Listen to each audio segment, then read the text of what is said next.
A lantern flickers, and something lifeless waits beneath its glow.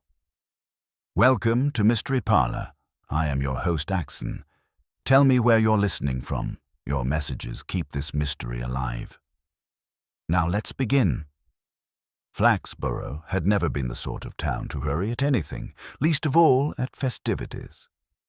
It preferred a slow ripening, a gradual turning of the communal mind from ought we to we always do, so that by the time an event arrived, it felt less like innovation and more like another entry in the natural order, like the annual drift of leaves into the gutter outside the chemist's, or the mayoral chain being slightly too tight for its latest wearer. The Lantern Festival was a case in point. 20 years ago, it had been something a youth club did with jam jars and candles in the vicarage garden. 10 years ago, the Rotary had got hold of it and installed a trestle table of traditional lantern refreshments, which were, in practice, sausage rolls and stout. Now it had become an officially sanctioned occasion with a schedule printed on cream paper and pinned in shop windows alongside lost cats and notices for yoga in the parish hall. At 6:30 on a damp Thursday in October, the market square filled with a peculiar half-glow of early evening and restrained civic excitement. The stalls were modest, a man selling roasted chestnuts whose brazier never seemed to be properly lit. A woman from the Women's Institute with a basket of cakes that looked too good for the weather they were enduring. A local historian with pamphlets called Flaxborough Through the Ages that nobody bought but everyone praised for existing. The lanterns themselves, dozens of them, hung in a loose chain between the lamp-posts and the plane trees. Most were paper cylinders, some painted with childish suns, some with careful adult silhouettes of deer and owls. A lone and heartfelt attempt at a dragon drooped between two municipal flags. If the town was not in a hurry, individual members of it sometimes were. Miss Zelda Firth, for example, had been in a mild state of agitation since lunch. She was chairwoman of the festival subcommittee, an office that required her to make several small decisions and a great many firm expressions, and she regarded the Lantern Festival as something that might, if not watched properly, become a lantern debacle. The debacle, in her mind, had three possible forms. First, that the lanterns might not light on time, causing the mayor a moment of confusion and a consequent press photograph of him frowning. Second, that the soup for the volunteers, lentil, because it was October and because lentil felt responsible, might go cold in the parish hall. Third, and most haunting of all, that children might run in places not designed for running, and a paper lantern would catch on a sleeve and there would be shouting. She had checked the lantern wire twice already, and it was on the point of becoming a superstition. Now she stood in the square with her clipboard pressed to her chest like an exhausted shield, watching Mr. Gresham from the Council Works Department in the manner of a hawk whose young have been stolen by bureaucracy. "No, not there," she said for the third time as he brought up a ladder. Mr. Gresham, whose temperament was as slow and steady as Flaxborough's own, sighed in a way that granted her authority while privately disowning it. "Where then, Miss Firth?" "Between the second tree and the post. The mayor must have a clear line. He cannot be seen to duck." "I don't think he'll need to duck, miss." Still, Gresham moved the ladder 2 feet left, and the matter was resolved. The mayor, who had not yet arrived, was already being protected from indignity like a small valuable ornament. Across the square, Mrs. Hilda Teasdale was holding court just outside Teasdale's Drapery and Notions, which was technically closed but practically a permanent front parlour for the town's social information. Her coat was the sensible tweed of a woman who believed in weather as a moral test. She had a basket on her arm, and this basket had as much symbolic importance as practical. It meant she was out in public on business of a domestic kind, and thus licensed to say anything. "I told Derek," she was saying to Mrs. Vine, who was listening with the special stillness of a person preparing to repeat the information elsewhere. "I told him, I said, Derek, you can't put a lantern in the upstairs window if you've not cleaned the sill since Easter. You'll have all the moths in Fenland County flying in there like it's the Queen's coronation. But men don't think, that's the trouble." Mrs. Vine made a sympathetic noise that could mean anything from "how true" to "I should be going," and glanced toward the parish hall. She was, in her private habits, something of a watcher of doorways. Not far away, Councillor Wilfred Crispin was trying to look relaxed. A thin man with a plover's face and a voice that ordinarily belonged to committees, he had lately taken to unbuttoning his overcoat in public in what he imagined was a casual civic style. At the moment it made him look fragile, like a man who had removed a protective shell too early. Crispin was not enjoying himself. He had been put in charge of community liaison, which meant he had to stand about and be recognized by people who wanted to say, contentedly or otherwise, "Ah, councillor." He preferred the council chamber where recognition came in the form of minutes. Here in the damp he was liable to be spoken to by anyone, including people with opinions. He had already been spoken to by Mr. Albie Slowther, the garage owner, who had asked if the council was going to pay for proper lights next year so children can see what they're doing. Crispin had murmured that the lanterns were the lights and that this was symbolic. Slowther had laughed and said symbolism never yet stopped a child tripping over a curb. And then, just as Crispin had escaped that, the mayor arrived. He came with the air of a man who does not like the phrase "mayor's arrival." He was Mr. Thomas Hundle, a broad, good-humoured figure whose waistcoat had once been a proud navy, but was now, in the evening gloom, a colour that might have done service in the First World War. His chain on this occasion sat properly. It had been persuaded into obedience by Miss Firth in the antechamber of the civic offices, during which the mayor had attempted a joke and Miss Firth had accomplished the task without laughing. Behind him came the Reverend Haxby, thin and agreeable, Sergeant Love, representing the police in a safe and decorative capacity, and drifting slightly apart as though to avoid being part of a procession, Inspector Purbright. Purbright walked as a man might through a garden when he has time to notice the plants. He wore his plain grey coat and brought with him the light, mild presence that people often described as quietly there, which was not, on the whole, intended as a compliment, but proved to be one. He had no particular official role at Lantern Festival beyond being the senior policeman on duty in town, and he did not treat it as a duty at all. He treated it as an evening in Flaxborough, something worth understanding through its rituals. He noted, as he crossed the square, the flare of interest in certain faces, the way children were released into the space with the permission of parents who watched like tethered kites, and the small, satisfied frowns of those who had contributed to the event and were now searching for evidence that it had been worthwhile. He also noticed, without seeming to, that Mrs. Vine was looking at the parish hall door, rather more than at anything else. From the same door emerged young Mr. Gerald Pocklington, secretary of the Rotary, carrying a battered tin box. His hair, always slightly startled in its arrangement, had tonight been tamed with more water than usual. He smiled at the mayor in a way that tried to be public-spirited and ended up nervous. "Evening, Mr. Mayor. Inspector," he added, as Purbright came within earshot.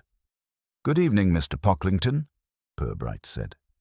He made no show of asking after the box, but his eyes, very quietly, did.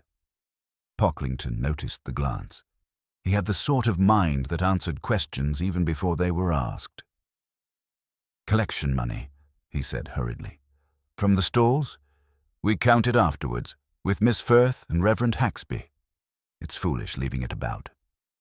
"Quite," said Purbright. The word was mild, but not empty. Pocklington shifted the tin box to his other arm, leaning as if against an invisible wind.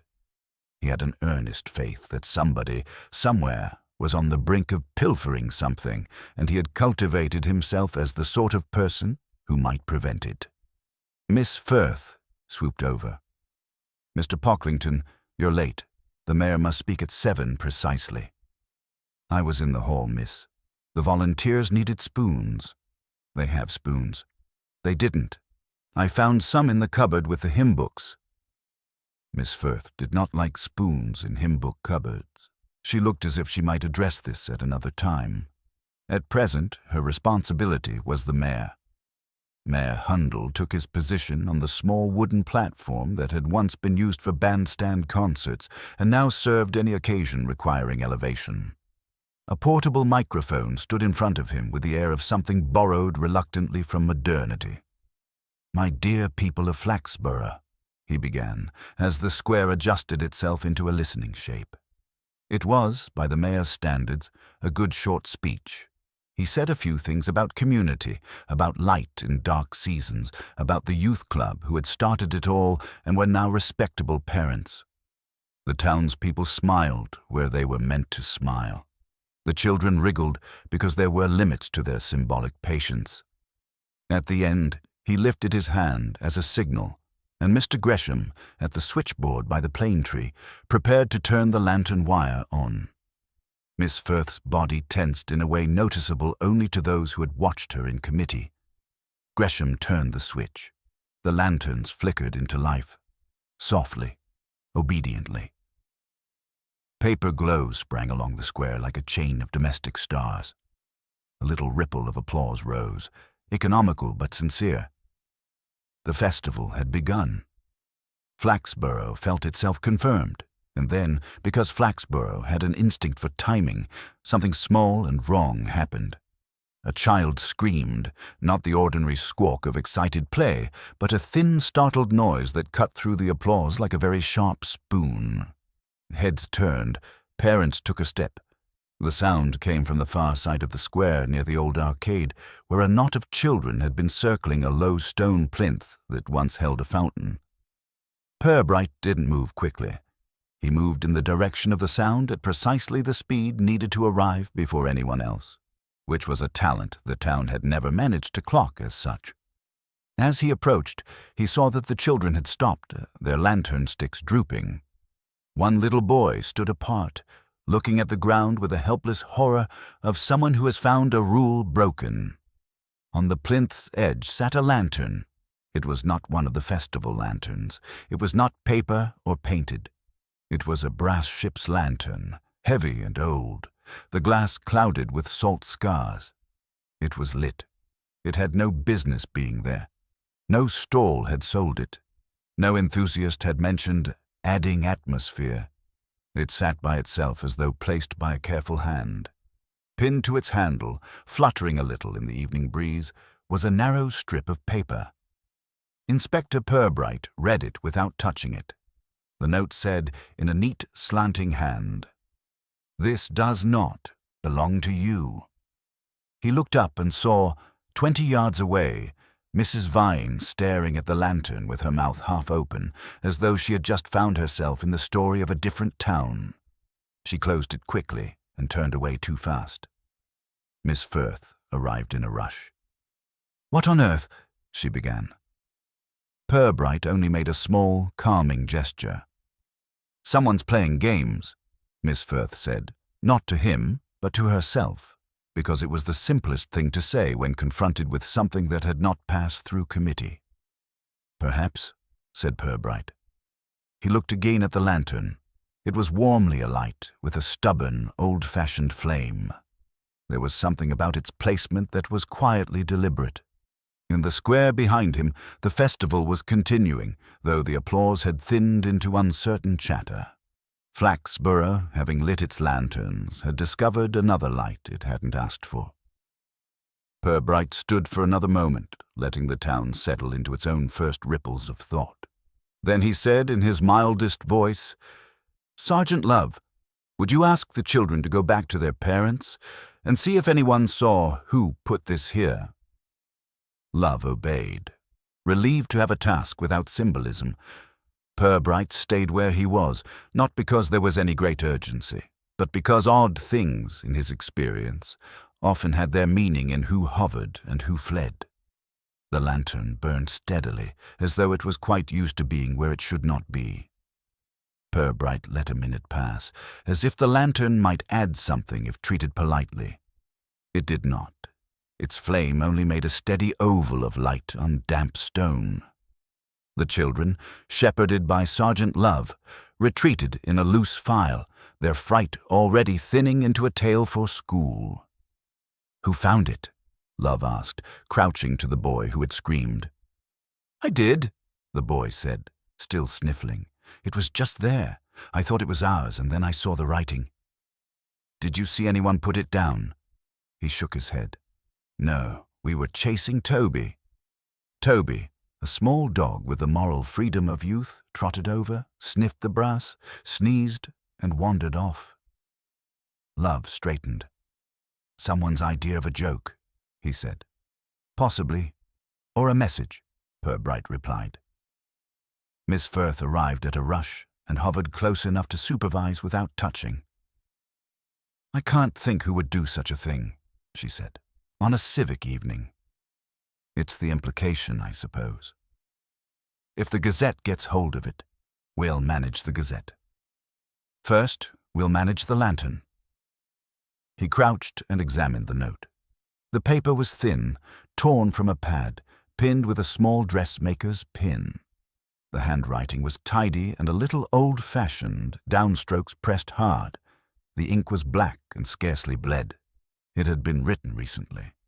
He lifted the lantern by its handle. It had weight, and the brass smelled faintly of paraffin and old salt.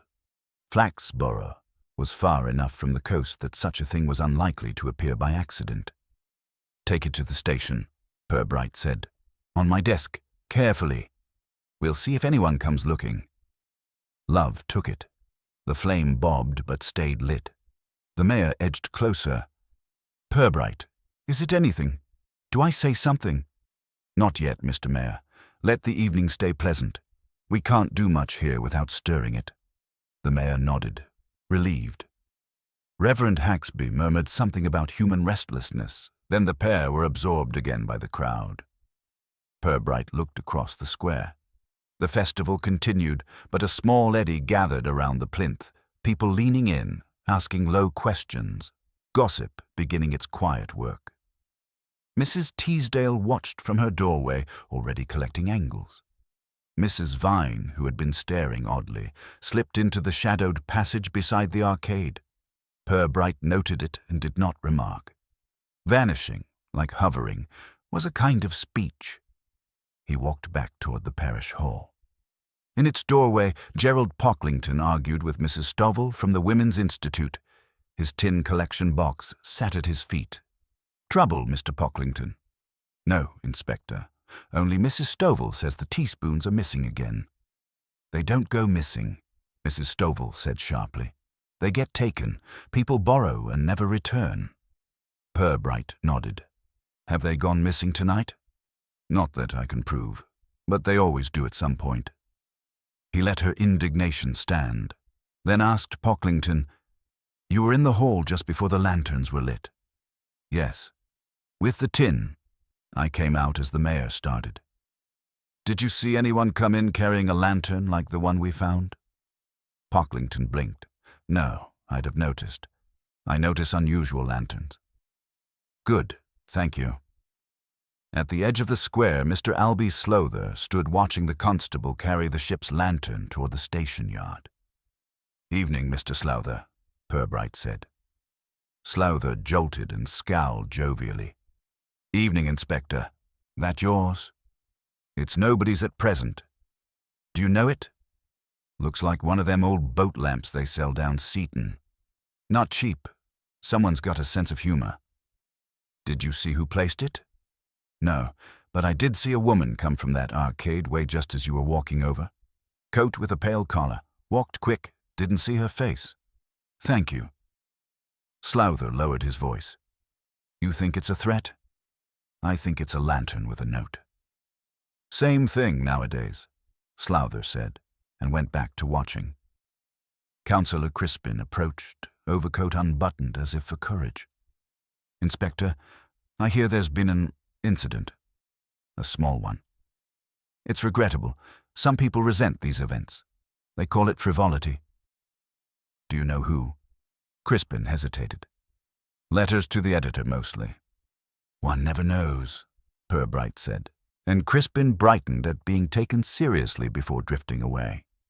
When the festival wound down, with children tugged home and volunteers stacking cups, Purbright walked back to the station alone. Love would have followed if asked, but Purbright preferred first thoughts unaccompanied. On his desk the ship's lantern sat, still lit, throwing a patient amber pool over the blotter. The note lay beside it in an evidence envelope like a small receipt for trouble.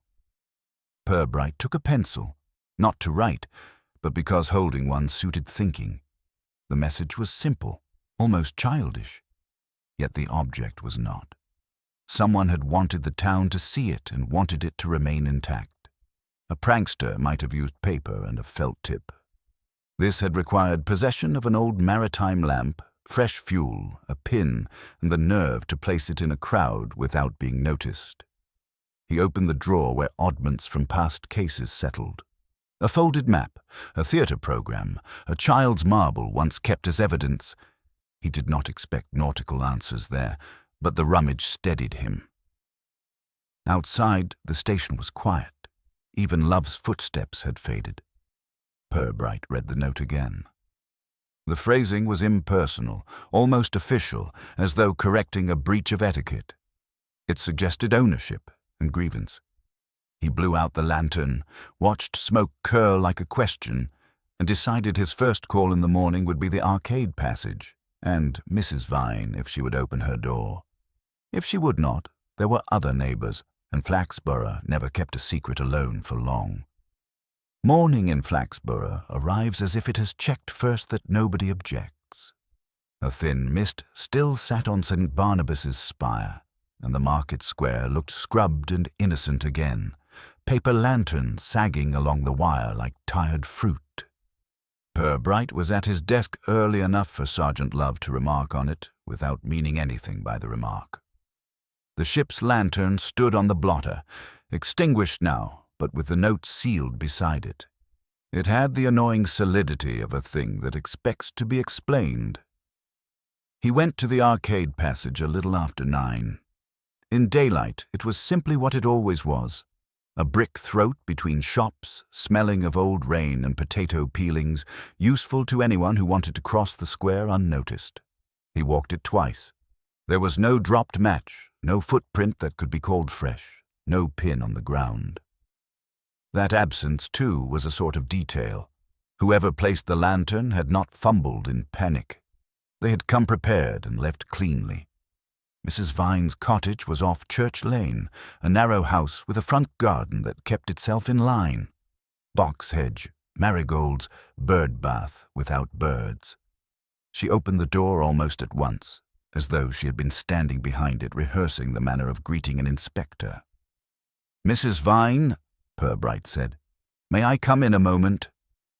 She let him through, her cardigan buttoned one place too high, her face broad and steady in a way that promised stubbornness if pushed. In the sitting room, neat enough to discourage conversation, a photograph of a young man in naval uniform watched the fire grate. Purbright gave it a mild glance and then sat where she indicated. She made tea because that was what one did when visited by authority and did not wish to appear frightened. "You seemed upset last night," he said when she returned. "I was startled. Children were there. It could have gone over." "You looked as if you recognized the lantern." She tightened her mouth. "Recognized? No, it was only odd. Not like the paper ones." "It's a ship's lantern," Purbright said. "Brass. Old. Someone lit it and left a note that said, 'This does not belong to you.'" Her cup paused halfway to her lips. The pause was small but definite. "People write silly things," she said. "Sometimes, but they don't often bring expensive objects to say them." She set the cup down carefully, as if a clatter might be guilty. "Inspector, I don't know anything about ships. I've never been to sea. My husband wasn't for holidays." "Of course." Purbright kept his tone as gentle as the morning. "You're a cleaner at the parish hall, aren't you?" "Yes, Wednesdays." "You locked up yesterday?" "At 4:30. Were all the doors locked? The volunteers were in. So I left the side door on the latch for them to finish. Mr. Pocklington said he'd see to it. Did you see anyone come in after you? No. You were watching the hall door last night. She flushed, the color rising like a tide. I was waiting for my sister. Edith, she said she might come. I didn't want to miss her. She didn't come. Edith Dossett, Purbright said, not asking. Mrs. Vine nodded, surprised that he knew the married name. Most people in town did. Edith was one of those who made a presence without leaving the square. Purbright rose. Thank you. If you remember anything more about the lantern, will you tell me? Yes, she said quickly, and watched him out. On his way back, he took the river road by habit. The allotments ran along it, little stitched rectangles of industry and rivalry. Old Mr. Kettle was there, watering cabbages with a solemn patience. Morning, Inspector. You on that lamp business? So I am. Kettle lowered his can. If it's a boat lamp, it'll have come from downriver. Tide leaves all sorts on the mud. Kids find it, sell it. There's a fellow buys the stuff. Hardcastle, caravan by the old wharf. Purbright thanked him and went on, the name settling into its box in his mind. At the station he called the wharf number listed under Hardcastle. No answer. He tried again later. The line was dead. That felt less like aloofness and more like abandonment. After lunch, he asked Love to drive him down. The river quarter sat an inch outside Flaxborough's pride all. Reeds and leaning sheds, a place where respectability came to rust. The old wharf was half demolished, a flat patch of gravel with tire marks and the sweet sour smell of silt. A caravan squatted there, curtains drawn. No smoke, no movement. Love called out. Nothing. He knocked, then tried the handle. It opened easily. Purbright stepped in first. The air inside held paraffin, damp wool, and the stale sweetness of tea left too long. A small radio on the table murmured at low volume, as if the man had meant to turn it off and forgotten. On the floor between a crate of pulleys and a stack of newspapers lay Hardcastle. He was face down, legs tucked under him in an awkward prayer, a dark pool spreading from his head into the linoleum's faded pattern. Love knelt, felt for a pulse, then straightened. He's gone, sir. Purbright didn't answer at once. He looked around instead, slow and complete. The table was strewn with river salvage, rope ends, a compass without its lid, brass porthole rings, a jar of odd screws. Beside a half-empty mug stood a brass ship's lantern, its glass clouded with salt. It was the mate of the one left in the square. He said softly, more to himself than to Love, "It seems someone has decided what belongs to whom." Outside, the river lapped at the pilings with indifferent little noises. Purbright went to the door, holding its frame, and felt Flaxborough tilt, almost imperceptibly, into something darker at last. Purbright had Love fetch the doctor and post a constable to hold the wharf. There was no advantage in dramatizing. Hardcastle was not going to move now, whatever anyone called him. Still, routine mattered. The doctor arrived, confirmed what Love had confirmed, and asked why the inspector looked as though he had already decided something. "I haven't decided," Purbright said. "I'm only noticing." Hardcastle, when he was turned over, proved to be a man in his late 50s with the wiry strength of someone who made his living bending things that resisted. His face was bruised in two places, a swelling to the left temple and a narrower cut across the cheekbone, as though something hard had struck him first and something sharper had finished the matter. His pockets held a small wad of notes, a tin of tobacco, and a folded paper listing names with sums beside them. Love read over Purbright's shoulder. "Looks like debts. Or purchases," Purbright said. "Either way." On the table, the second lantern sat like a witness. Purbright lifted it gently. The handle was warm in the sun's wash through the window, and its base still smelled faintly of paraffin. It was the same make as the lantern from the square, old seaman's brass, glass scuffed, a small manufacturer's stamp on the rim. There were two on the wharf. Someone had removed one, lit it, and carried it into town. Love whistled softly. So last night's message started here. Or ended here, Purbright replied. He looked at the rest of the salvage. There were no other lamps of that sort, just these two. The caravan's door lock was unbroken. The single window latch was shut from inside. Hardcastle had let someone in, or that someone had been there already. The radio murmured a dance band, left on in a way that suggested interruption. The mug on the table wore an oatmeal skin over its tea. It had been poured perhaps an hour or two before death. An expected visitor's mug. Purbright asked Love to ring the station for scenes. Then he stepped outside and walked the yard slowly, scanning for tires, cigarette ends, any soft evidence in the mud. A set of narrow car tracks came in from the lane, turned close to the caravan, and then left again. They were not new enough to give a time on. Another set, older, heavier, belonged to Hardcastle's own van. At the far end, a bicycle lay against a piling. Not Hardcastle's, Love said, because Hardcastle didn't ride. Its chain was clean, its saddle cracked.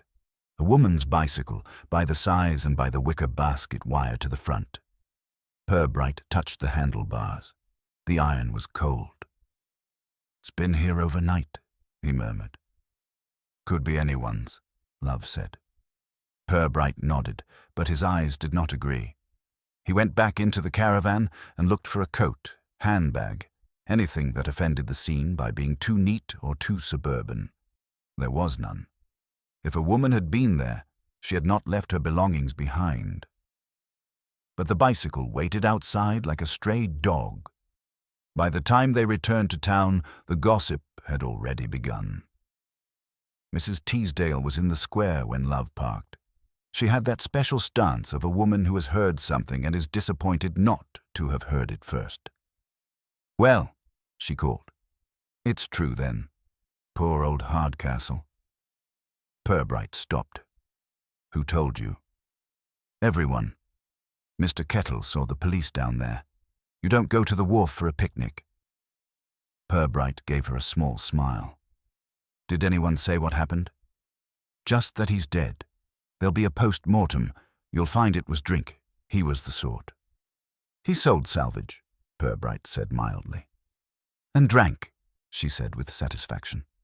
"I never liked him bringing those old bits into town. He turned up at the hall rummage last month and tried to buy the china before it was put out." "Who was with him?" Mrs. Teasdale clucked. "No one.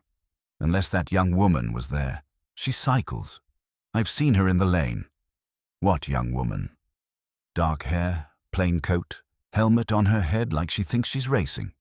Not from town. One of those who rents the little cottage at Duxford. She goes down to the river. Why, I don't know." Purbright thanked her and walked on, letting Duxford settle into his mind. He asked Love to find out who rented the cottage. At the station, the path from lantern to corpse was already drawing itself in the most obvious ink. A river scavenger with 2 lamps. One removed to send a note in the square, and now the scavenger dead. If the message had been directed at Hardcastle, then last night's display was a warning. If it had been his warning to someone else, he had paid for it quickly. Either way, the brass object had been a deliberate signal. Purbright went through Hardcastle's folded paper. 3 names were written there with amounts. One was Pocklington, 210. Another was Crispin, 5 all. The third was a single initial. V, wanted 6. The sums were too small for a debt and too neat for extortion. They looked like prices for items. Purbright thought of the lantern. Had Hardcastle sold one? Had he tried to sell one to the wrong person? The initial might be Vine, or it might be someone else. He looked out of his window at the calm street. Even the pigeons seemed to step aside, as though rumors had weight and might bruise their feet. The town had received its first full incident, and already it was dressing it in familiar clothes, neat conclusions like councillor minutes. Purbright, who disliked neatness when it came too early, reached for his hat. He thought of Mrs. Vine's photograph of the young sailor and the bicycle by the wharf. He did not say any of this to Love. He only said, "Come along, we'll talk to Mr. Pocklington." Purbright found Gerald Pocklington in the parish hall kitchen, standing amid rinsed cups and the faint odor of lentils that had surrendered to daylight. The volunteers had finished their clearing an hour earlier, but Pocklington remained as if moral duty were a physical tether. He was polishing a spoon with unnecessary intensity. "Inspector," he said, startled into cheerfulness. Is it about the lantern? Miss Firth said you'd taken it in." Purbright took off his hat and let his eyes travel over the kitchen in a manner that suggested comfort with other people's domestic spaces. "In a way. I wonder if we might talk." "Of course. I've been meaning to come by the station. I hardly slept after that business. You don't get things like that in Flaxborough." "Not often," Purbright agreed. "You went into the hall yesterday afternoon, just before the festival began." "Yes. Spoons, you remember. And I came out with the collection tin." "Did you see Hardcastle?" Pocklington blinked twice. "Hardcastle? The river man? No, why would he be here?" "He's dead," Purbright said, not unkindly.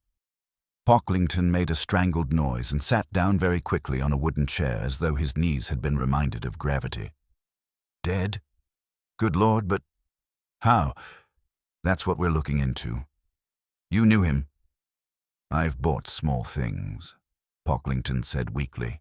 "A brass plate once from a barge, for the Rotary raffle. He came round with it, very respectable, I thought. He kept a list of names with sums. Yours was one of them." Pocklington's hands went to his chest. "Mine? I don't owe him money, not now. It may not be a debt. It might be a purchase. 2 shillings and 10 pence. "Oh." He flushed with relief so quick it was almost comical. "Yes, that would be the bell." "Bell. The little ship's bell. I took it last week, going to mount it at the Rotary store for next year. He said it had been from a coaster wrecked in 32. 2 and 10. I paid him cash." "You went to the wharf?" "Yes, on Saturday. I cycled down. He likes people to come there. There's a sort of romance to it, I suppose. Did you see any lanterns there?" Pocklington hesitated, then nodded. He did have a couple of lamps, proper old brass ones. I admired them. He said they were unique pieces. He wouldn't sell. He said some things were better kept. "Did he say why?" "He said someone might be coming to claim them. He made a joke about ownership in the river trade." I didn't understand. Purbright let the words settle. "Did you see anyone else there?" "Not while I was there, though I heard a bicycle outside as I left. I thought it was someone coming in, so I hurried off rather than be in the way. I didn't look." Purbright nodded, as if that were a complete picture. "Hardcastle ever speak of threats? Disputes?" "He complained about the council once," Pocklington said, "about them wanting to fence off his bit of wharf. He said Crispin was behind it." "Crispin?" "Yes, Councillor Crispin. Hardcastle called him that thin one with the papers. He said he'd been fined for dumping. He was angry. It sounded petty." Purbright thanked him and stood. "If you remember more, let us know." Pocklington rose too, anxious to be useful. "Inspector, do you think that lantern note was about the lamps? It said it didn't belong to us. Perhaps someone wanted them back." "Perhaps," Purbright said, "or wanted someone to think so." Outside the hall, he walked slowly toward the station. Love, falling in beside him, asked, "You think Crispin's got something to do with it?" "I think Crispin bought something for 5 shillings. We should ask what." They found Crispin at the council offices, already in a state of practiced sorrow. He was at his desk writing a letter that began, "Deeply saddened," in a hand that tried to look spontaneous. When Purbright entered, Crispin rose and extended a pallid palm. "Inspector." Terrible about Hardcastle. Quite shocking. You can't imagine the council has any hand in it, of course. "I haven't imagined anything yet," Purbright said. "I only wanted to ask about a purchase you made from him." 5 shillings. Crispin's eyelids fluttered. "Purchase? Oh, that." He sat down in a hurry that suggested sitting might steady him. It wasn't a purchase exactly. He insisted. On what? A compass. A large brass thing with a cracked face. He brought it to my house. Said it had come from a tug. Said he wanted it out of his caravan because it was unlucky. I paid him a token. Crispin's mouth tightened. He was a difficult fellow. The council had to keep order down there. He took it as personal persecution. "Where is the compass now?" "In my study. I can show you." They went to Crispin's house 2 streets away. The study was a narrow room lined with councillors' files and a smell of furniture polish. On the mantel sat the compass, heavy and handsome, its needle fixed stubbornly north. Purbright examined it without touching. On the mantel shelf were 3 framed photographs, Crispin shaking hands with ministers, Crispin at the flower show, and Crispin beside a small boy in sailor suit once. Did Hardcastle say who had owned it before? No, only that it had passed through hands. River hands. Not respectable. Did he mention lanterns? Crispin frowned. Lanterns? No, why would he? Purbright thanked him and, on leaving, glanced once at the hall table near the door where a pile of unopened letters lay. One bore a C trustee's return address. Crispin followed his glance and paled. "That's nothing," he said too quickly. Purbright smiled mildly. "I didn't say it was, councillor." Back in the street, Love muttered, "He's sweating." Purbright adjusted his hat against the drizzle, beginning again. "He's worried about his reputation." "Many people are. The difficulty is finding out which worry turns into murder." Purbright left Love at the station with a request to pull anything on Hardcastle. Previous complaints, visitors, old reports of river salvage turning sour, and walked back toward Church Lane. Drizzle had settled into one of Flaxborough's steady moods, dampening pavements without ever quite committing to rain. People moved under it with the mild obedience of those who think weather is a local habit, not a hazard. He reached Mrs. Vine's cottage just after 4. The front door was ajar, not alarmingly, but in the ordinary way a person leaves it when stepping next door. A whiff of boiled cabbage drifted out, and a radio played hymns at low volume. Purbright knocked once, then called her name. No reply. In the kitchen the kettle was past boiling, rocking gently on its hob. A cup sat on the table, tea poured but untouched, the milk still in pale swirls. The back door stood open onto the garden. He went through the house in the tactful, apologetic way policemen learn when entering other people's lives. The sitting room was as neat as before. The photograph of the young sailor still watched the grate. Purbright glanced at it, then at the empty chair beside the window. He stepped into the garden. The marigolds drooped in damp clumps. The hedge glistened. At the far end by the shed, a bicycle leaned against the fence. It was the same one from the wharf. Cracked saddle, wicker basket, clean chain. Its tires were slick, with wet as if used recently. "Mrs. Vine," he called again. A low sound answered, more breath than word. He found her behind the shed, half-seated against the wood pile, as though she had meant to stack logs and had simply sat down instead. Her face was white and odd in its stillness. Purbright knelt. "Mrs. Vine, are you hurt?" She looked at him without focusing. "He came," she said. "Who came?" "Hardcastle, this afternoon. On his bicycle. I told him not to. I told him it wasn't safe now." Purbright kept his voice level. "What wasn't safe?" "The lanterns. He said he'd sold them and that was that. I said they weren't his to sell, but he wouldn't listen, and then he said he'd bring one into town to show them. Show her. That nobody could stop him. Her. Edith, she whispered. My sister, Edith Dossett. Purbright let the name settle. Why were the lanterns not his to sell? She turned her head away. Because they were Arthur's. Your husband's. My brother, he went to sea after the war. He brought those lanterns back from a laid-up ship in Hull. He kept one, and he gave one to Edith. Arthur died years ago. They were what we had left, and Hardcastle. He did odd jobs for Edith when she came back. Clearing her shed, he saw the lantern. She's not good at refusing. When she sold the cottage at Duxford, she put things into storage and Hardcastle helped. Later, he said the lantern was his because she'd let him have it to pay for his trouble. She told him he was mistaken. He laughed and said river law was different. So he took it. Mrs. Vine nodded, tears starting without pride. He took both, mine and hers. I didn't know he'd been in my loft until last week. Did Edith know? She knew hers was missing.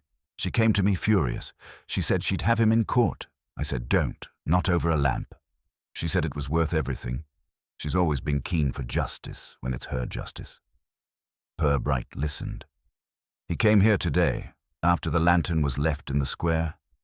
Yes, he was excited. He said the town had looked splendid and nobody had dared touch it. He said Edith would have to stop making a fuss now. I told him he was making it uglier than it was. He laughed and said he might sell the other one to a collector. Then he said, nasty, that Arthur would have wanted him to have them because Arthur liked a drink and a bit of mischief. I slapped him. And he called me sentimental. He said he'd go round to Edith's and put a stop to her nonsense. I tried to stop him leaving. We argued. He went out. I followed to the gate and saw him cycle away. That was the last. Purbright stood, rain now tapping on the shed roof. Why didn't you tell me this morning? Her mouth wavered between shame and stubbornness. Because it was family, and because it makes Edith look foolish. She won't like it in the Gazette. Someone is dead, Purbright said softly. Pride can wait. She nodded. I'll tell you whatever you need. Did Hardcastle say anything else? Any name besides Edith? She searched. He said there was someone else interested. A gentleman with a briefcase, he called him. City voice. Offered money, far more than the lamps were worth. Hardcastle said he preferred to annoy Edith first. A gentleman with a briefcase, Purbright repeated. Yes. Purbright thought of Councillor Crispin's worry and the Sea Trustee's letter on his hall table.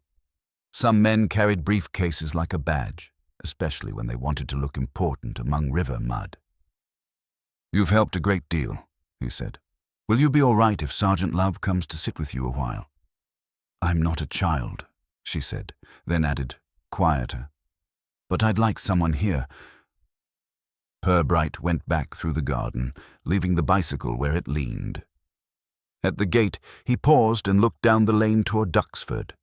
One lantern had been displayed in the square as a warning, and now Hardcastle lay dead beside its twin. Somewhere between his wharf and Edith Dossett's door, a gentleman with a briefcase had stepped into the quarrel. Purbright did not quicken his pace, but his mind turned faster as he walked toward the station to find out which of Flaxborough's respectable men carried one. Purbright returned to the station with the stubborn sensation that the town had been rearranging itself while he walked. In the front office, Sergeant Love was on the telephone, his voice lowered. He looked up, covered the mouthpiece, and mouthed, "Dr. Green." Purbright nodded and took the second handset.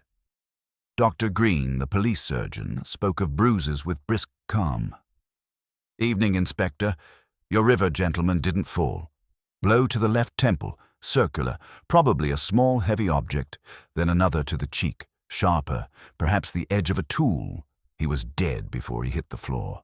Time of death somewhere between 10 and noon. Thank you, said Purbright. So it wasn't last night?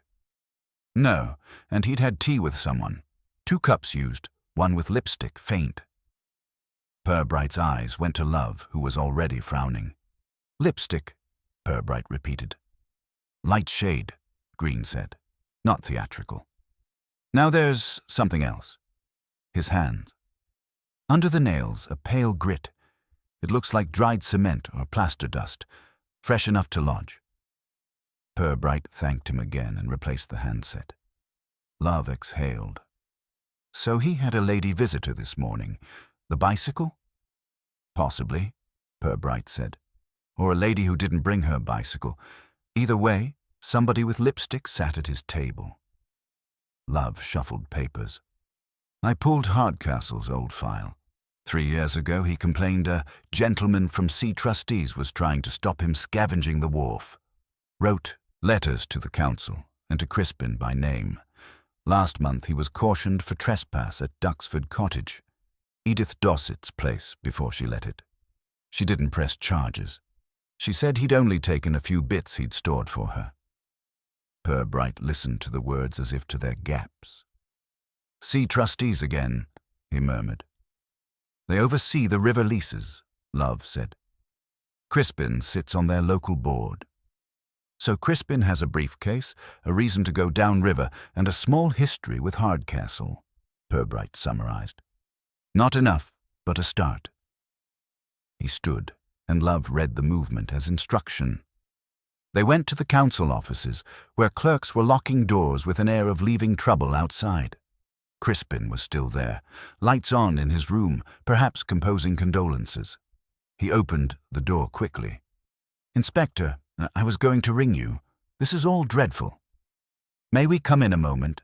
Purbright asked. Crispin let them in, smoothing his tie. Purbright did not sit. Councillor, when did you last see Hardcastle? Crispin blinked. I haven't seen him in weeks.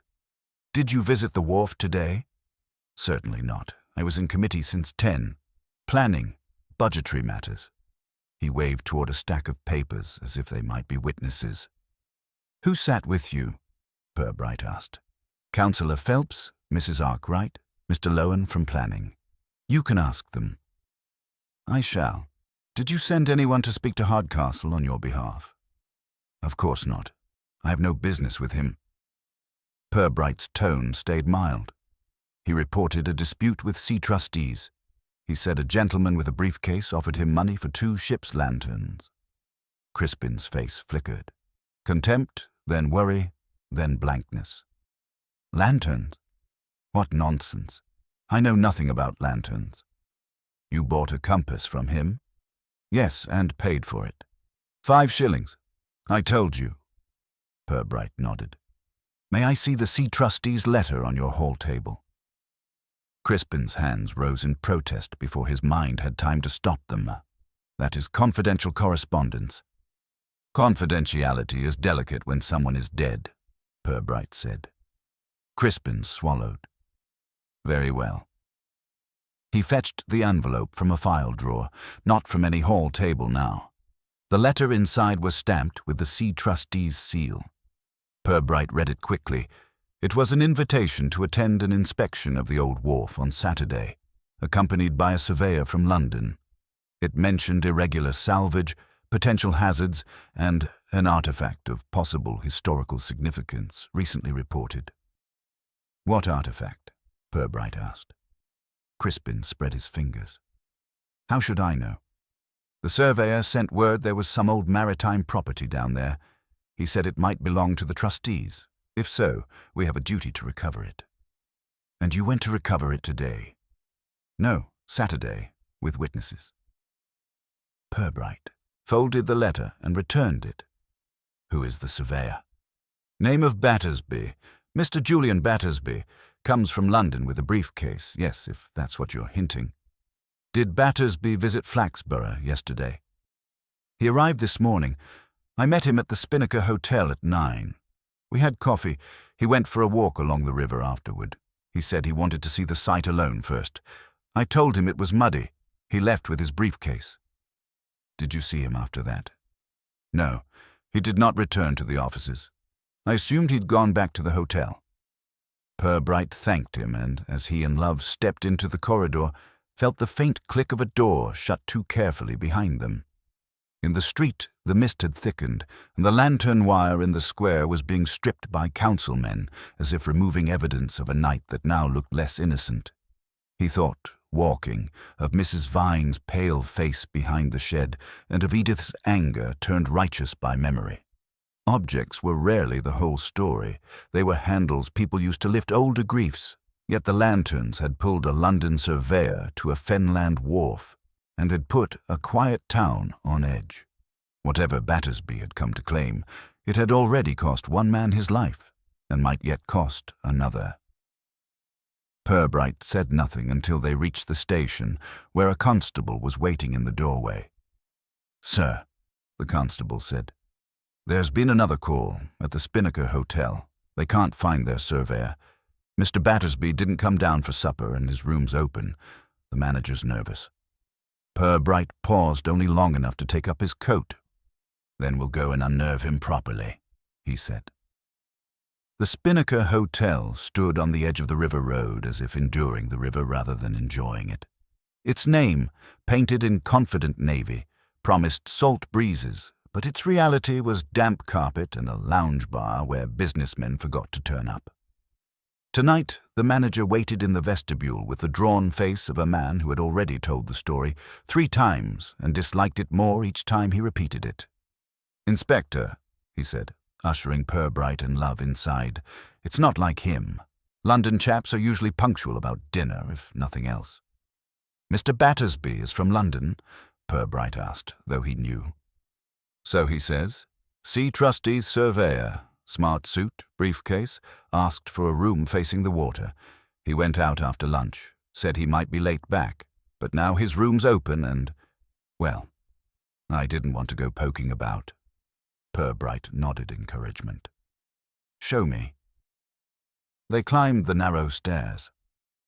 Battersby's room was halfway along, the door ajar a polite 2 inches, as if the man had stepped out for a paper and expected to return to his thoughts. Purbright pushed it open with his knuckles, entered, and let the room tell what it could. The bed was untouched. A tie lay on the chair in a neat loop. The tie wardrobe door was open, and the suit inside hung with the precise drape of money. On the bedside table sat a packet of cigarettes, one missing. The briefcase was not there. "Any signs of struggle?" Love asked quietly. "None that announced themselves," Purbright said. He went to the window. Below, the river slid by in the dark with the self-possession of old water. A lamp shine from the quay made a trembling path. Battersby had asked for a river view. Perhaps he liked to see what he was inspecting. Perhaps he wanted to watch who moved. "What did he look like?" Purbright asked the manager. 30s. Tallish. Fair hair. Dry voice. Not unfriendly. He asked after the local board and if the wharf was private. I said it was more or less private, if you didn't mind, Nettles. "Did anyone visit him?" "Not that I saw, but we were busy at lunch. 2 coach parties, one for the bell ringer's outing. I can't swear no one came upstairs." Purbright looked at the ashtray on the dressing table. 2 cigarette ends lay there. One was Battersby's brand, by smell, and the gold band on the filter. The other was thinner, with lipstick faintly bruising the paper. He said nothing about it yet. The manager would only have become excited and made the fact larger than it needed to be. He did ask, did he mention meeting anyone this afternoon? He said he had an appointment with Councillor Crispin for Saturday. He made a little joke about Fenland time, but nothing about today. Did he have a car? No car, came by train, took a taxi from the station, said he liked to walk. You saw him leave? I saw him step out about 2:30, briefcase in hand. Walking toward the river, yes. I thought he might want the towpath. He didn't return? No. Purbright thanked the manager and stepped into the corridor. Love followed, waiting for direction. 2 cigarette ends, Love murmured once they were out of earshot. One lady with lipstick again. Or the same lady, Purbright said. Or a lady who likes other people's cigarettes. but yes. They went downstairs, through the bar, and out to the quay. The drizzle had paused, leaving cold dampness on the iron railings. A couple sat at a bench with a blanket over their knees, holding hot drinks more for warmth than romance. They glanced up when Purbright approached, then looked away with the quickness of people who wish not to be part of anything beyond their own evening. "Excuse me," Purbright said. "Did you see a tall, fair-haired gentleman walking here this afternoon? With a briefcase?" The man frowned in memory. "Saw plenty walking." The woman, younger, with a knitted hat that made her eyes seem larger, said, "There was a man with a case, yes. About 3. He stopped by the post there, where the boats tie. He was looking down the bank, like he'd dropped something." "Was he alone?" She hesitated. "No, there was a lady on a bicycle. She came up quiet. Talked to him. I didn't hear what. She had dark hair and a pale collar on her coat." Purbright felt Love's attention sharpen. "What happened after?" "They argued a bit. Not loud. She pointed toward the old wharf." He shook his head. "Then she took his arm, almost like a guiding him, and they walked off together along the towpath. I thought maybe she knew him." "How would you describe her? Age?" 40, maybe. Or older. It's hard with coats. She walked like she was used to being listened to." "Thank you," Purbright said. They watched him go, curious now, but he did not feed their curiosity. He walked with Love along the towpath in the direction she had indicated. The towpath, narrow and slick, was empty save for damp leaves and the occasional stiff reed. Halfway to the wharf, a small wooden footbridge crossed the sluice to a patch of scrubby ground. The place smelled of mud and waterweed. Love pointed. "There." The briefcase lay in the reeds under the bridge, half submerged. Purbright reached down and hauled it up. Water dripped from the corners, and the leather had already begun to warp. He opened it carefully. Inside were papers, swollen into uselessness, a cloth-wrapped object that clinked when touched, and a sheaf of photographs in plastic sleeves. He carried it back to the station without comment. There's a kind of silence that is not mystery, but care. Under better light, they laid the contents out on blotter paper. The cloth-wrapped object proved to be a small brass plaque, oval, with a ship's name etched into it, Lantern Rose. Beneath was a date, 1932, and the faded outline of a crest. Love whistled softly. "That's the artifact Sea Trustees were on about." "Likely," Purbright said. "He came to recover ownership. Someone decided he wouldn't." He turned to the photographs. Even water had not ruined them entirely. They showed the inside of Hardcastle's caravan, taken from several angles. One pictured the 2 lanterns on Hardcastle's table. Another showed a close-up of the maker's stamp on the rim. Another, taken lower, showed a woman's bicycle leaning by the pilings. Battersby had been there this morning, alone, with a camera. He had taken evidence like a man preparing a claim. He was investigating Hardcastle, Love said. He was building a case for the trustees, perhaps to seize the lamps, perhaps to seize more. Purbright lifted the paper sheaf. One sheet, laminated, had survived. A list of registered salvage claims and disputed items. At the bottom, a note in pen read, 2 ship's lanterns and plaque possibly removed from wreck of Lantern Rose. Family claim unresolved. Purbright set it down. The name was ugly in its neatness. Lantern Rose. Lantern Festival. A lantern in the square that said it didn't belong to you. Someone had been speaking in objects rather than words, and they had done so with a patience that might be mistaken for calm. "Where is Battersby now?" Love asked. Purbright looked at the water pooled on the floor beneath the briefcase, and then at the damp line along the towpath on his own boots. "Not in his hotel room. Not on the towpath, and if he went toward the wharf with a woman who walks like she expects obedience, then he went toward someone who is either very angry or very afraid." He reached for the telephone. Get a search started along the river and the wharf. Quietly, no sirens, and find Edith Dossett. If she's not at home, find out where she is. I think she's the one who knows where the lanterns came from and what they cost someone today." Love nodded and went. Purbright remained by the desk, looking at the brass plaque with its ship name and date. The wreck of 1932 had thrown its small light forward into a market town in 1955, and now again into Flaxborough's damp present. He did not yet know whether Battersby had been taken or had taken himself elsewhere, but he knew that the river, whatever its trustees said, did not easily give up what it had held. Purbright reached Edith Dossett's house just after 7, when the search parties were coming off the towpath with wet cuffs and empty hands. Her bungalow on Larch Avenue looked tidy in a way that dared you to disagree. She opened the door before the bell had finished. "Inspector, I suppose this is about my lanterns." "It's about a dead man and a missing one," Purbright said. "May I come in?" She stepped aside. The sitting room was comfortable but spare. On the mantel, a photograph of a young sailor stood, Arthur Vine in the same plain frame as at Mrs. Vine's. Edith caught his glance. "He brought those lamps home after the war," she said. "2 of them. And you kept one, until Hardcastle stole it." Purbright sat, letting her set the rhythm. She poured gin, took her own glass, and waited as if for cross-examination. "Tell me what happened between you and Hardcastle."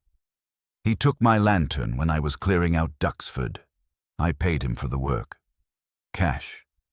He later claimed I'd given him the lamp instead. I told him to return it. He laughed. I said I'd go to court. He laughed louder. You didn't report him. I don't run to the police over family relics, and I didn't want the town chewing on Arthur's name.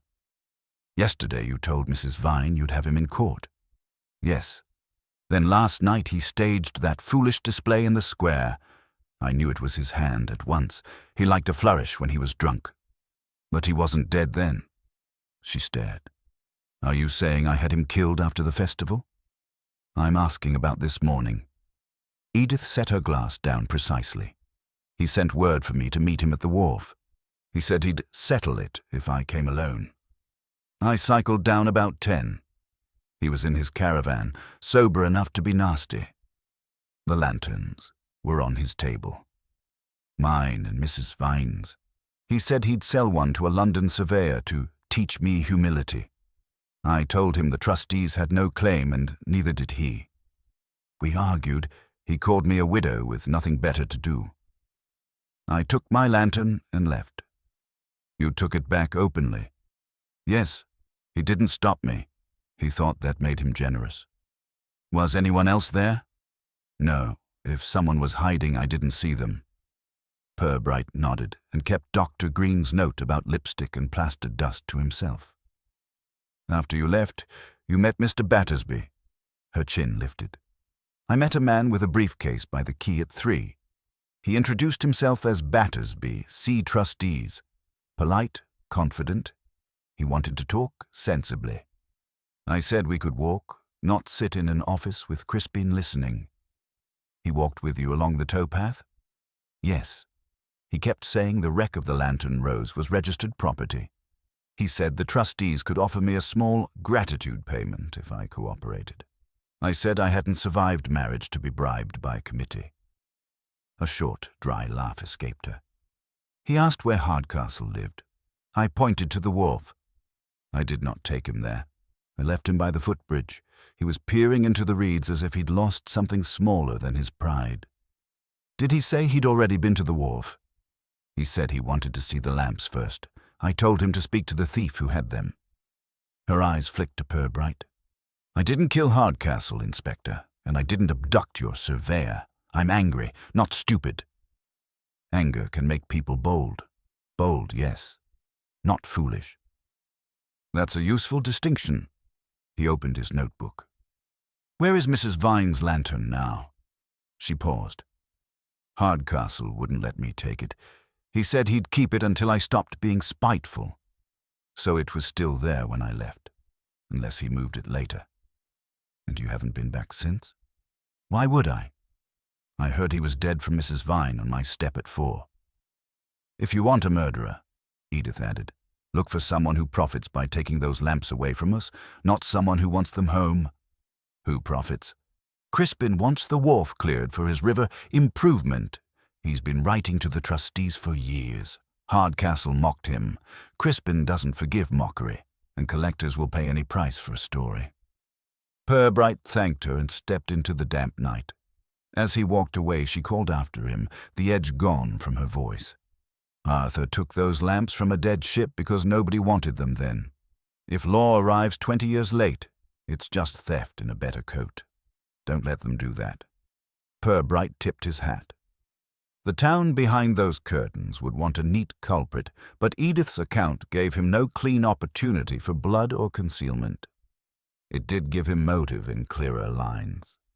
Ownership sharpened into insult, and insult into violence, with a London briefcase dropped into the reeds as proof that someone had decided the argument was no longer civil. He walked back toward the station, letting the drizzle find its way under his collar. In the square, a council lorry was taking down the last paper lanterns, their damp shades collapsing into a heap. Miss Firth watched the work with a face that tried to be stern and came out worried. She hurried across when she saw him. "Inspector, I've just had a call from the Spinnaker," she said. "A gentleman there is asking after you. He says he's from Sea Trustees too, Mr. Penbury. He sounds upset." "Did he say why?" "He said his colleague is missing and that there are local complications." He used that twice. Purbright thanked her and turned toward the hotel road, thinking of the lipstick cups, the scavenger, and a surveyor seeking much comfort. The remaining lantern waited to be claimed, and whoever held it would not welcome him. Purbright found Mr. Penbury in the Spinnaker's lounge, a room whose ambition exceeded its upholstery. 2 electric fires glowed without warmth, and maritime prints attempted cheerfulness in the damp. Penbury stood by the window in a tweed coat with too many pockets and a briefcase that looked less like a badge than a burden. He was broad in the shoulder, careful in the chin, and had the pressed, watchful manner of a man used to insisting that paperwork was a species of honor. "Inspector Purbright," he said quickly, "thank you for coming. I'm in a quite intolerable position." Purbright sat because sitting made other people talk. "You're Mr. Penbury?" "Assistant Secretary to the Sea Trustees, yes. I came down on this business with Julian Battersby. He is not—" Penbury swallowed. "He is not where he ought to be." "Where ought he to be?" "In my sight, for preference." Penbury opened his briefcase and produced a folder, already damp at the corners. "Julian is thorough but inclined to improvise. He went to the wharf after breakfast, against my advice. He was to meet me here at 6 to prepare for tomorrow's inspection. He did not return. Your manager tells me his room is empty and his case found in a sluice. There are rumors of a death downriver. Do you appreciate the local complications?" "I do," Purbright said. "Why were you and Mr. Battersby here?" Penbury brightened at a question that allowed order. "We received a report from Councillor Crispin, an artifact from the wreck of the Lantern Rose. The wreck is registered property under the trustee's remit. If items have been removed without claim, we must recover them." "Who reported the artifact?" "A local historian, Mr. Stainforth. He saw a ship's plaque in Hardcastle's caravan last week when he was buying pulleys. He wrote to Crispin, who forwarded his concerns." "Did Mr. Battersby suspect Hardcastle of theft?" Julian used words like misappropriation. He was irritated. Hardcastle had ignored several letters. "Letters sent by you?" "On the trustee's behalf." "Yes." Penbury's eyes slid toward the rain. "We usually arrange sensible restitution, but this man seemed determined to make a theatre." "Last night he did." Penbury blinked. "The lantern in the square. We heard about that on the train. Julian said it was crude. I confess I found it alarming. We meant to act properly tomorrow. He insisted on seeing the lamps first." "You didn't go with him?" I had a migraine, and if I am frank, I dislike mud. I told him to wait. He did not. Purbright nodded. Did he tell you who he planned to speak to? Hardcastle, certainly. And Crispin again, though Julian had already met him this morning. He said Crispin was skittish. He thought skittishness indicated concealment. Did he mention a woman? No. Only that there was a family claim. 2 sisters, who might be persuaded if approached diplomatically. Purbright let silence do a little work. Penbury filled it. Inspector, I must ask plainly, do you believe he has met with foul play? I believe Mr. Hardcastle has met with foul play, Purbright said. Mr. Battersby is missing. Those 2 facts are not eager to remain separate. Penbury's face drained. Good Lord, if there is violence over a brass plaque, it's grotesque. Sometimes it is the brass plaque that allows an older violence to find a shape. Penbury did not understand, but he nodded. What do you need from me? Your account of your movements today, a list of other trustees' officials, and any correspondence with Hardcastle about lanterns rather than plaques. Penbury promised both and went upstairs to fetch the letters from his room. Purbright watched him go, noting the way the man gripped the handle as he climbed, as if fearing it might float away too. When Penbury had gone, Purbright crossed to the bar where the manager hovered. You said Mr. Stainforth reported a plaque, Purbright said. Did he? I only know what Penbury said. Do you know Mr. Stainforth? The historian fellow? He drinks here on Thursdays, talks about old boats. Harmless. Is he here now? No, Inspector. Then I'll call on him in the morning.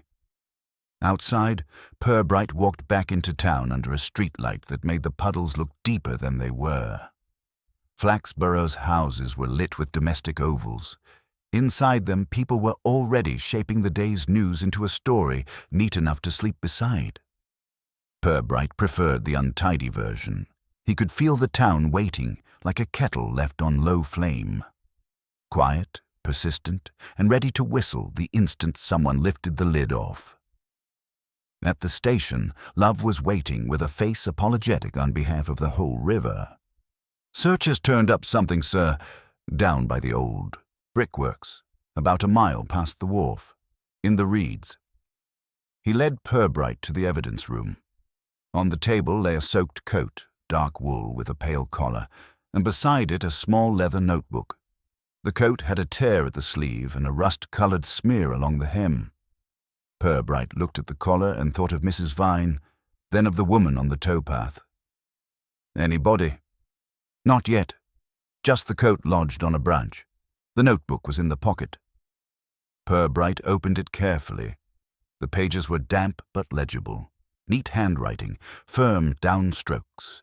He read, Hardcastle refuses, claims river law, offer increased, must secure lanterns before inspection. The bottom carried a name and a phone number. Julian Battersby. Purbright closed it. He was out there today, beyond the wharf, with someone wearing this coat. Love swallowed. You think he's drowned? Not if he wrote this willingly. Purbright tapped the page. He meant to take the lanterns. Someone meant to stop him. Find me Mr. Stainforth in the morning, and bring Councillor Crispin too. I'd like them both politely in the same room. Love looked startled. Both? That'll set tongues wagging. They're wagging already, Purbright said. We may as well choose the rhythm. Purbright had them in the station's back room at 11, because mornings make people less theatrical, and because the back room had an honesty the council chamber lacked.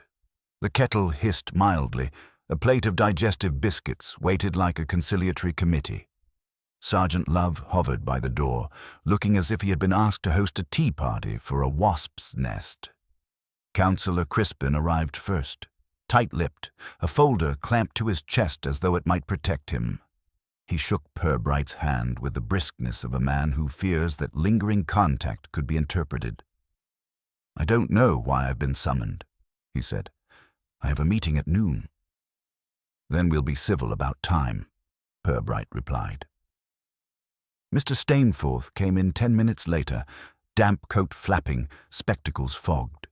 He was taller than one expected from his pamphlets, and his hair, grey with a kind of wave that suggests self-regard, was still wet from a walk he had not meant to admit to. He carried no briefcase, only a leather satchel with brass buckles, the sort of thing men chose when they wanted their interests to look scholarly rather than acquisitive.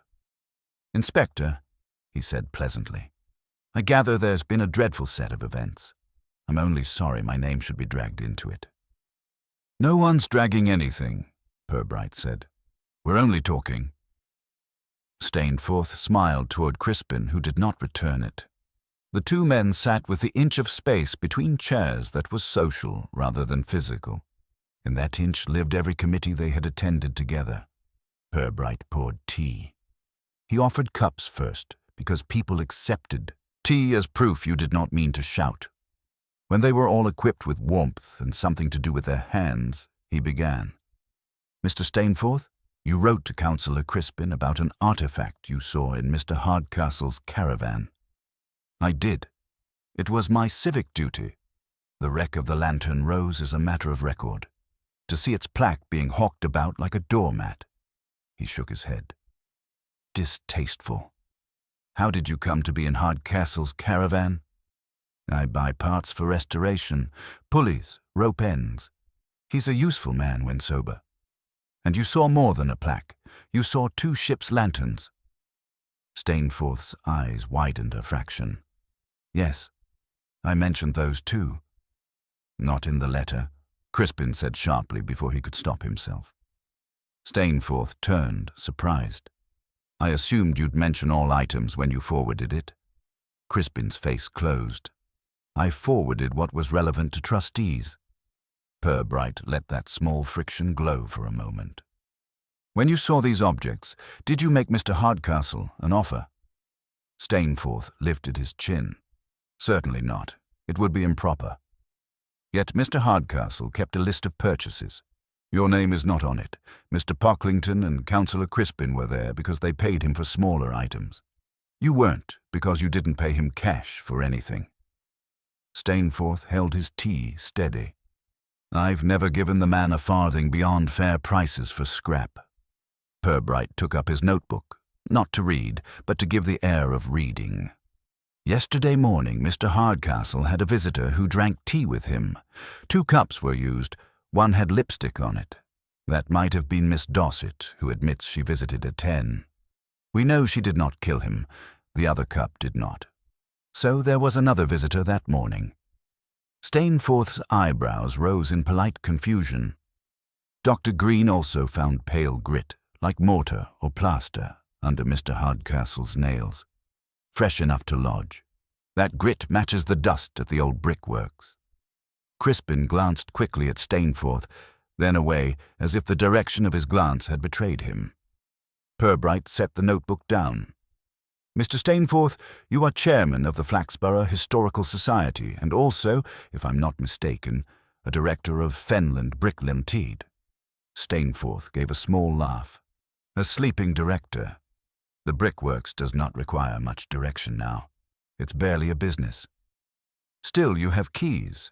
You know the kilns. You know which sheds are used and which are empty." Stainforth's smile thinned. "What has this to do with anything?" "It has to do with Mr. Battersby," Purbright said gently. "He is missing. His briefcase was found under the sluice bridge. His coat was found near the brickworks. The coat belonged to someone else, someone who wanted it to look as if he had gone there with a woman and met with an accident." Crispin drew breath to speak, but Purbright lifted a hand. "Patient. A woman on a bicycle, dark hair, pale collar, was seen meeting Mr. Battersby at the quay. Miss Dossett fits that description. She admits she spoke to him and left him by the footbridge. After that, he vanished." Stainforth sipped tea as if tasting for sugar. "So you think Edith Dossett killed him as well?" "I don't," Purbright said, "because Miss Dossett is blunt enough to say no to a man in a briefcase without needing to harm him. and because if she had wanted him out of the way, she would not have left his briefcase where we could find it, complete with photographs of her bicycle by the wharf and his own notes about offering money. Purbright paused, putting down his cup with care. Those photographs, Mr. Stainforth, were taken in Mr. Hardcastle's caravan this morning, at around 9:30, before Miss Dossett arrived. Mr. Battersby took them alone. He took them because someone had told him there were items worth claiming. Someone who knew there were 2 lanterns and a plaque.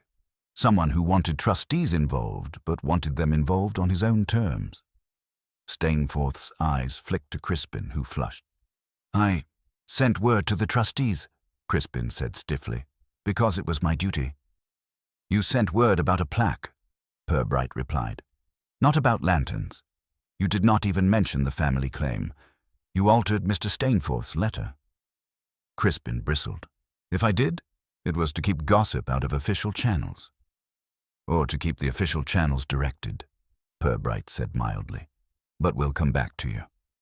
He turned to Stainforth again.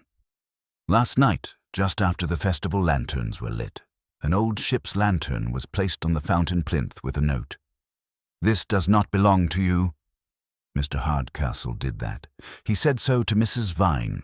He did it to needle Miss Dossett, and perhaps because someone had already been needling him." Stainforth's teacup hovered. Needling him how? By offering money for what he had taken? By reminding him that river salvage has laws? Mr. Hardcastle enjoyed playing one respectable person off another. He told Miss Dossett he'd sell to a London surveyor. He told Mr. Pocklington that someone might come to claim the lamps. This morning he had another visitor before Miss Dossett, a man who would have arrived with mortar dust on his cuffs because he had come from the brickworks, a man who did not wear lipstick. Stainforth opened his mouth, then shut it. "That man asked to buy the lanterns and plaque outright," Purbright continued. "Mr. Hardcastle refused, not because he cared about heritage, but because he liked having the upper hand. There was an argument. Mr. Hardcastle was struck first with something circular and heavy, perhaps an iron pulley weight from your satchel, Mr. Stainforth, and then cut with the edge of a small chisel, the sort used in brick restoration and kept in your workshop. He struggled. He clawed at your dusty sleeves. He died quickly." Stainforth's face was now an uneasy grey beneath the wet. "This is fantasy." "Afterward," Purbright said, unruffled, "you panicked. Because you did not want a surveyor from London arriving tomorrow to find the artifacts still sitting in a dead man's caravan. You wanted them to be yours, legally, handsomely, with your name in the Gazette as the local historian who recovered the last relics of the Lantern Rose." Stainforth gave a short, ugly laugh. "Nonsense. I wrote to the trustees precisely so the artifacts would be recovered properly. And so they would not be traced to you," Purbright said. "You meant to negotiate later, with your society involved, your authority intact. But Mr. Battersby did not wait for Saturday. He came early, took photographs, and started pushing for seizure. He became a danger to your plan." Stainforth's eyes darted to the door. "You met him by the quay," Purbright went on. "Not as yourself, as a woman on a bicycle. The bicycle was Miss Dossett's old Duxford one, which Mr. Hardcastle had stored in his yard when he cleared her cottage. You knew it was there. You borrowed it. You wore a plain coat with a pale collar. One of your wife's, perhaps, because it made you look, from a distance, like a local woman. You spoke to Mr. Battersby quietly and drew him along the towpath toward the brickworks. There you struck him, hard enough to daze, not to kill. You took his briefcase because it contained the photographs and his claim notes. You threw the briefcase under the bridge and later dropped the coat by the brickworks to suggest drowning or a lover's dispute. Then you hid Mr. Battersby in the old kiln shed. You're an historian, after all. You know which doors don't squeak." There was silence. The kettle ticked as if embarrassed. Crispin had gone very still, not with guilt, but with the horrified relief of a man who sees a storm pass a foot away and decides it has proved his virtue. Stainforth stood suddenly, chair scraping. "You can't prove any of that." Purbright did not raise his voice. "I don't need a shout to make a proof, Mr. Stainforth. I need a place where a missing man can be found alive. If I go to that kiln and find him there, with your fingerprints on the door bolts and the lanterns in your satchel, then your proof will be waiting in a very quiet line." Stainforth's shoulders sagged as though someone had cut a string inside him. "He wouldn't listen," he said hoarsely. "Battersby." He talked like a man collecting stones for a wall. He said the trustees would seize them, sell them to a museum in London, and the sisters could write a petition if they liked. He was arrogant. He treated the wreck like a ledger entry. "That didn't give you license to kill," Purbright said. "No." Stainforth rubbed his forehead. "I didn't mean to. Hardcastle laughed at me. Said he'd sell to Battersby first and tell him I'd offered to buy on the side. He called me a lawyer of dead ships. I hit him. I swear I did not think it would kill him." He fell against the stove. There was blood. It was so quick. "And Battersby?" Stainforth's face twisted into something like shame. "He would have ruined everything. People would say I'd been buying stolen salvage under the Historical Society's nose. The trustees would strip us of our charter. The town would laugh. I only meant to keep him quiet until after Saturday, when I could persuade Penbury to let it be handled locally. I didn't hurt him badly.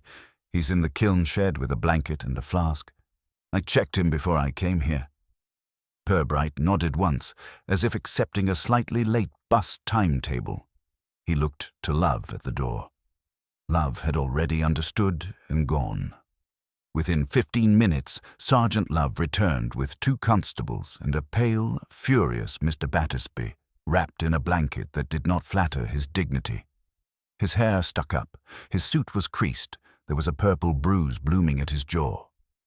"You've no idea," Battersby began, then saw Stainforth and stopped, his mouth tightening into legal contempt. Purbright stepped between them, soft as a door closing. "We'll hear it all in due course, Mr. Battersby. For now, I'm glad you're alive enough to be indignant." Battersby gave a stiff nod, breathing hard. Stainforth sank into his chair, the story spent.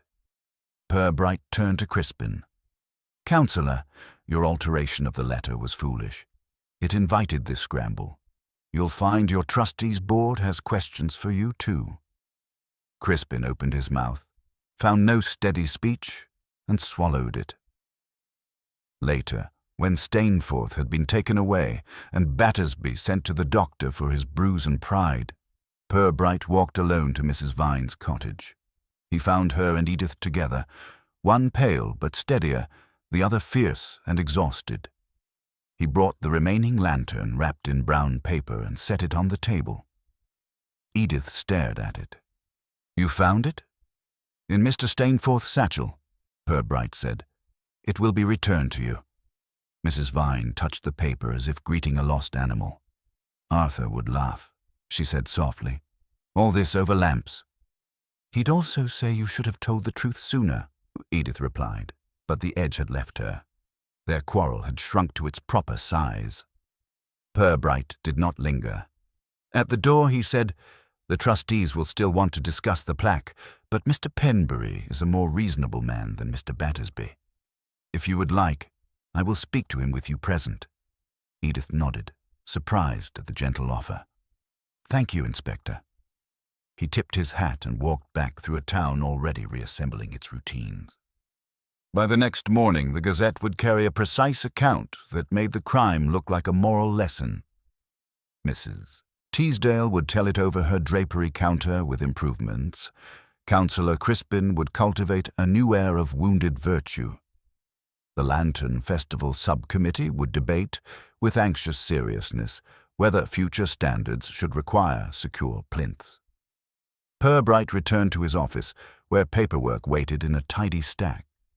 He wrote his report without ornament, because facts deserve a quiet voice when people around them have begun to shout.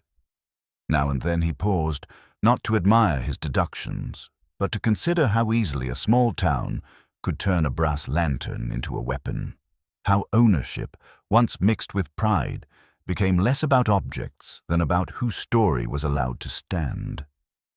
Outside, the river kept moving, unbothered by trustees or historians or the ache of two sisters who wanted their brother's memory in their own hands.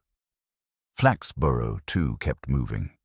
It would remember the lanterns for a year, perhaps two, then fold them into its folklore like pressed autumn leaves in a hymn book cupboard. Purbright signed the last page, set it on the outgoing tray, and reached for the next file with the same calm patience he had brought to the square on Thursday night.